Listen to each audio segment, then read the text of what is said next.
side? Who? North side? What? North side. Okay. That's some money back there. Okay. West side anywhere? West side? Okay, that's far west side. Okay, I know what that is. Okay, that's a West Loop clap. Okay, I know what that is. A Chicago comedian known for his chill yet incisive comedic style. Dave Bradley has performed at Chicago comedy staples like Zanies and Laugh Factory, and now he's hitting the Reggie's Chicago stage. Welcome, Dave. Thanks for having me. All right, once Reggie's again. is really important for you, right? Yeah, I love Reggie's. Reggie's Yeah. has always been there for me, so I'm going back to show some love back at Reggie's. So shout out to the Reggie's Comedy Club. Been there from the beginning, so got to go back and celebrate. That's awesome. Okay, so 6 years, that's pretty good. What are some highlights here? Oh man, opening for Roy Wood. I had my own tour last year called the Truth Teller Tour, which is why I was here last year talking to you guys, promoting that. So doing my own self-produced, self-ran, self-written, self-directed tour and comedy special. So just a few things, not too much. Well, since we talked to you before you went on that tour, where was the craziest place you visited? And give us the tea. What was the funniest story that happened to you on the road? Because I know crazy things have to happen. Yeah, a lot of crazy things. LA is honestly a crazy place. There's a lot of lost angels out there for sure.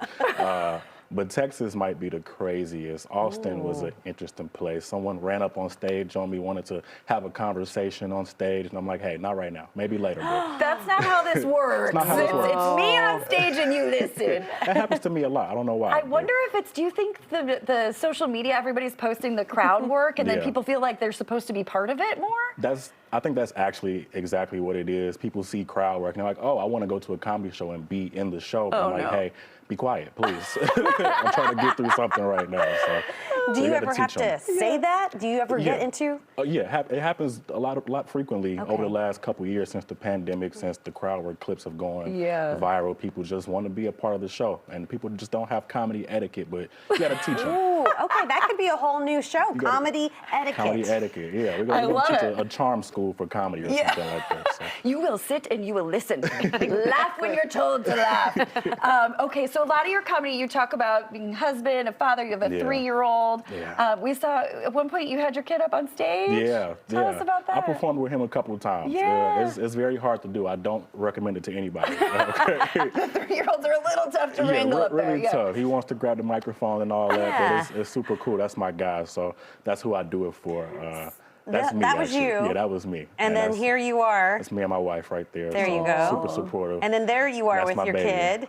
Yeah. Here's the thing. I mean, you're just asking to be upstage then. That's my life. You know what I'm saying? It's okay. I want him to be better than me, so we got to get him started early. You know. How does your wife feel about you talking about her and your son on stage sometimes? The son is easy because we get to, bond over joking about him. But sometimes talking about her, I'm like, hey, look, these are jokes. Okay, please don't take it personal. None of this is true. These are all lies right now. So none of this is true. Wink, wink. But that's my wife. She's been there from the beginning. We were together before I started doing comedy, so she's been there the entire 6 years. So She's gotten to experience the whole the rise whole thing, to the comedy. good and the bad. So. Okay, so 6 years. Yeah. What made you decide to pivot 6 years ago from what you were doing? It sounds like you've always done creative things. You're a photographer, a podcaster, but then you took a turn really into comedy. Yeah.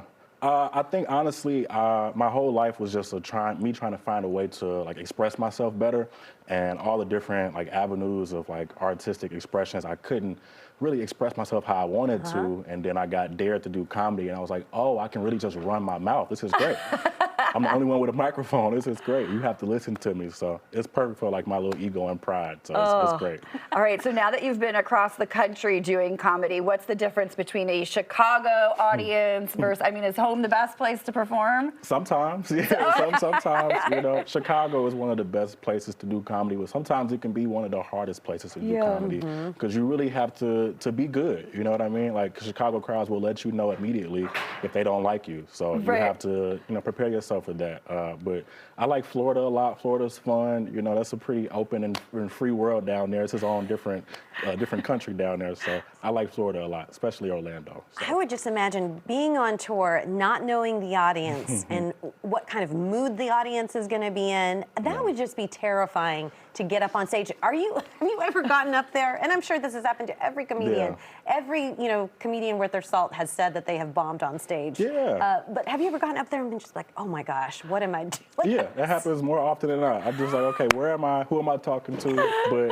But another part of me is like, hey, I'm here. You paid to be here, so you got to experience me for who I am. And then at the end of the show, we won't talk about it, but it's okay. You can complain later if you didn't like it. Or, it's all right. You're like, I'll see it online. I'll see the review. Yeah, it's okay. But Leave only a the Yelp good review. stuff. Yeah. Yes. Okay, yeah. All right. What's your favorite thing to talk about on stage right now? Oh, my son, and just being Okay. a family person, because it's so relatable. Everyone has family members or someone that they care for. Everyone knows children, how fun they can be. We'll so put it's super fun in quotations Yeah. sometimes. Big Yeah. fun. Yeah. Big fun. Yeah, that's my guy. I love being a dad though. It's super great. Well, we love when you come visit us. Thanks so I love much for being stopping here. by. Thanks, you guys. You can catch Dave live at Reggie's Chicago next Wednesday, April 16th. For tickets and more information, head to reggieslive.com. Also find them and Dave on Instagram.